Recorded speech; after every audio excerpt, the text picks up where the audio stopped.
Hoje a atividade física ela está na vida das pessoas, trazendo não só apenas a parte da saúde, mas a estética e o bem-estar social.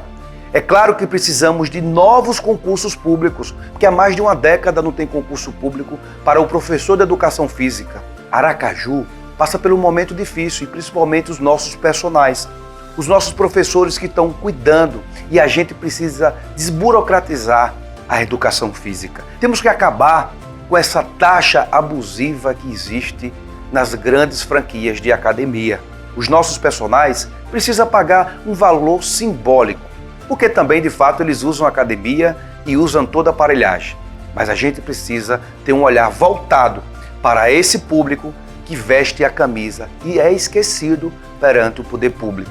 Tamo junto, personagens, é nós, é a nossa vez e a vez de você estar, de fato, inserido na administração pública.